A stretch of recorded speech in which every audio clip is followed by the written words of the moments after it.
Yesterday வந்து ஒரு baby shower event நான் பண்ணியிருந்தேன். அண்ட் லாஸ்ட் இயர் வந்து இவங்களுக்கு நம்ம வந்துட்டு ஒரு ரிசப்ஷன் லுக் நம்ம பண்ணியிருந்தோம். பேபி ஷவருக்கு வந்து நம்மளும் தான் இன்வைட் பண்ணியிருந்தாங்க மேக்கப் வைஸ்ல. ஏன்னா முகூர்த்தம்க்கு அவங்களுக்கு சுத்தமா சரியாவே மேக்கப் பண்ணல தான் நம்ம ரிசப்ஷன் புக் பண்ணியிருந்தாங்க.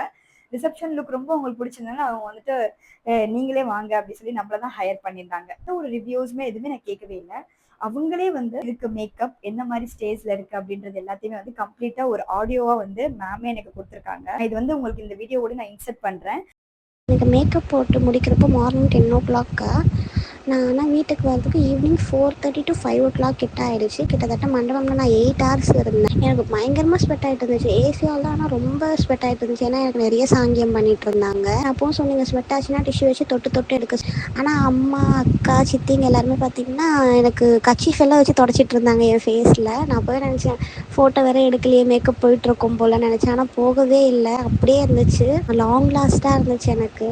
மார்னிங் என்னை எப்படி அனுப்பிச்சிங்களோ அப்படியே தான் நான் ஈவினிங் ரிட்டன் வீட்டுக்கு வரப்போ இருந்தேன். எனக்கு அப்படியே இருந்துச்சு. சூப்பராக போட்டிருந்தீங்க. இன்னொன்று, நான் என் மேரேஜுக்கு அவ்வளோ பர்ஃபெக்டாக மேக்கப் போடலைன்னு சொல்லியிருந்தேன்னா எனக்கு ரொம்ப ஸ்வெட் ஆகும், ஆயிலி ஃபேஸு. அவங்க போட்டது எனக்கு ஒரு 1 hourலேயே போயிடுச்சு, என்னோடய மேரேஜுக்கு போட்டது.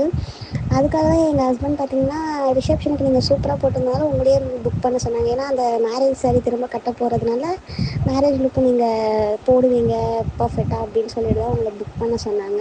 பர்ஃபெக்டாக போட்டிருந்தீங்க, ரொம்ப அழகாக இருந்துச்சு. தேங்க்யூ அக்கா.